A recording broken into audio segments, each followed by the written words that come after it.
Hi everyone, this is Theo from ParkerBlocks.com. Welcome to another fountain pen review. Today I'm looking at the Pilot Prera fountain pen. This is a budget fountain pen from Pilot. It comes in different colors. Some bodies are transparent, some are opaque, and you can pick and choose whichever color that suits you. This pen is actually priced around the same as the Lamy Safari, plus minus a few dollars, but as you can see, the size difference is quite significant. So Lamy Safari is something I would consider a large fountain pen, or the size of an average fountain pen, and this is definitely quite small. And I have with me here the Pelikan M200, which is sort of a medium-sized fountain pen. Now the size difference is even more significant when I uncap my fountain pens. So let's take a look. So when I remove this Pelikan M200, for the Lamy, it's so much longer compared to the Pilot Prera. When I'm holding it like this, I can feel that the end here, it should extend all the way to the back, but it doesn't. So to make it more comfortable when holding it, it's better to post the cap behind. So right now it feels much more comfortable. The build quality is quite good. The body is actually mostly made of plastic except for the metal trimmings and also the clip here. When you first buy the pen, it actually comes with an ink cartridge. I have bought a Pilot ink converter so that I can refill it easily with my own ink. The ink converter to buy is the Pilot CON50, that is CON-50. Pilot makes different converters. This is CON50, this is CON70, which is the larger converter, but it's not able to fit here because this body is very small, it's too small. There is also the CON20 converter, which is the squeeze type converter, which is not very convenient compared to this one, the twist one. So I recommend this instead. And this pen is very easy to dismantle. You can just hold the nib and the feed section and just twist it slightly and just remove the nib and feed. So this is great if you want to clean your pen very thoroughly. To assemble the pen is also very easy. Just look out for the horizontal grooves here on the feed section and place the nib on top of it. It will fit very nicely. And hold it together and push it back into the grip section. It is that easy. There is no design whatsoever on the top of the nib. There are just some words: Pilot, Super Quality, Japan, and this M. So this is a medium nib. As far as I know, there is only the medium nib and fine nib. So let's fill the pen with ink and let me show you the strokes that it can create.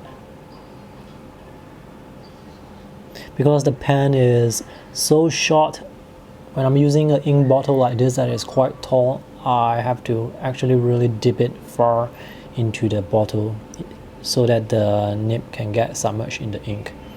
Alright, let's clean this. I like pens with transparent bodies. They are very cool. It allows you to see how much ink you are left. So this pen actually looks quite nice. Here's the writing sample.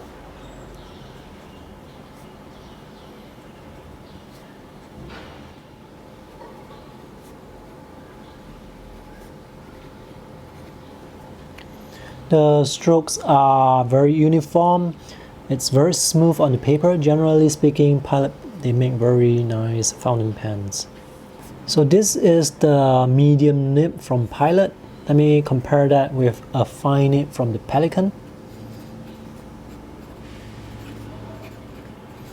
So it seems that with a fine nib from Pelikan, I was able to get a slightly thicker line, and also this nib here that I have, it is able to put out a lot more ink. That's why the lines are darker. But with more ink, it also means that you have to wait a bit longer for the ink to dry.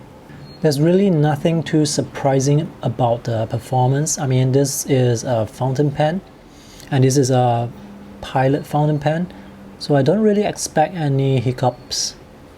It's very smooth on the paper. For drawing purposes, since this nib, even though it's a medium, the lines are actually quite fine.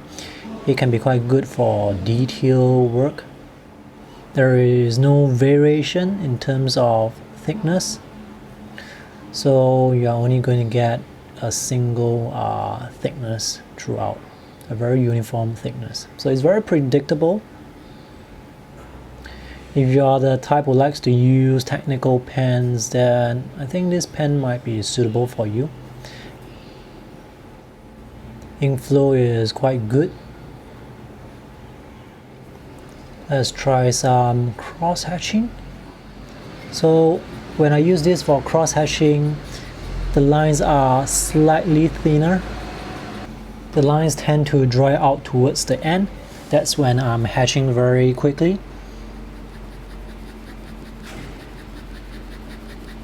If I do it a bit slower, let's see if I can get a thicker line, a darker line.